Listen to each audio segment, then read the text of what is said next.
Here's an ELDOA for the shoulder. This is for the sternoclavicular joint.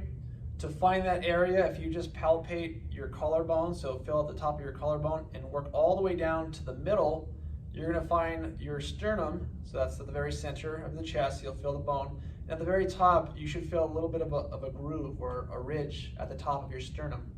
Okay, if you go to a little bit of the outside of the sternum, so going back to the collarbone, that's where your clavicle and your sternum meet. So we're going to work on opening space at this joint, and opening this space here authorizes movement for the rest of the shoulder. So it's not just your ball and socket joint. This one is also a shoulder joint that we want to keep open. Okay, so for this ELDOA, you can be seated in a chair. I'll show you another variation at the end of the video. But if we're in a chair, we're on the edge of it. Our feet are below our knees. We want to start by creating a little bit of tension in the feet. So just see if you can start to pull your toes up towards your knees. Keep that there. I'm going to work the right side of my body. So make sure that your pelvis is in a neutral position. We're not tilted forward too much. We want to keep the spine straight like the other ELDOAs. So begin to find your sit bones. Begin to flatten your lower back over your pelvis. Upper back goes straighter. Our head comes back over our shoulders with our chin down. So now you should feel like you're nice and tall throughout the spine. Take a couple of breaths to elongate the spine. So breathe in, get taller. Exhale, hold that new position. Inhale, get taller. Good. Make sure that your shoulders are in line with the belt buckle or with your hips. Okay, and then from here, we want to fix the opposite side shoulder. That's not going to do the work. So my left arm is coming down. External rotation, I'm pushing or driving my palm towards the floor. That's going to fix my left shoulder down. So we want to keep that tension. Okay, and then we're going to take the right arm and you're going to reach forward. External rotation, so that means that our fingers are pointing to the floor. Make sure that your shoulders are not shrugged. Place your shoulders in your back pocket. Okay. Now from here, what we're going to do is we want to increase the distance from the palm of your hand and the sternum. So we want to push our palm forward. You should feel the shoulder blade start to wrap around the rib cage. Make sure you're not twisting. And then at the same time, think about pulling the sternum back as you push, but I don't want you to round. So keep your spine straight, push that right arm forward, pull the sternum back, try to increase the distance from here to the palm, and we're breathing. So let's try to breathe in for 5.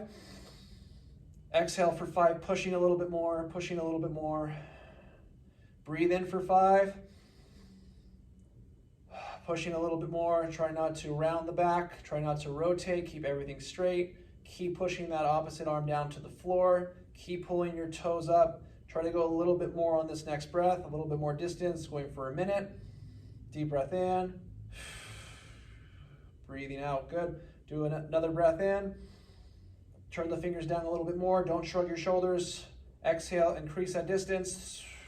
3, 2, and 1. And then slowly relax one arm at a time. Arms are back in. Okay, so that's the right side that we did. And then just make sure that you do the opposite side. So right arm is anchored down, left arm is forward. Don't shrug. Keep everything straight. We push the palm forward, and then we think about pulling our sternum back. So constantly as you're doing your slow breathing, which is important, try to increase the distance there. I like to use a little bit of a visual. So, and then also I want to show you the other variation that you can do. It's probably easier for you to use a chair, but you can also go into a kneeling position. If you do kneeling position, so we can fix our hips, knees under the hips, tuck your tailbone under, neutralize the spine. Okay, so nice and straight, head back. Toes are anchored down behind me, so my toes are facing down. And then from here, same concept, anchor your arm down, arm forward, and you're working for an entire minute in this posture. I think some people prefer to use the chair. Last thing, just to show you, I use a little bit of a visual. Placing the sticker on my palm, placing the sticker here on my sternoclavicle joint. I'm trying to increase the distance from these 2 points. So as I'm pushing my palm forward, I'm also trying to pull this dot back behind me. So breathe in, exhale, trying to increase that distance, pulling the sternum back. My spine isn't rounding, chin stays tucked down. Keep pushing, and I'm just trying to do that. So this is a good visual if you didn't quite understand what I'm trying to do. Elbow stays straight as you push and then just try to constantly increase that distance. It's not a big opening that you feel with this one, but it's all about intention. So I want you to practice that for a minute, and then also start to notice the range of motion that your shoulder has after doing this exercise. And then in another video, we'll go into the opposite side of that joint.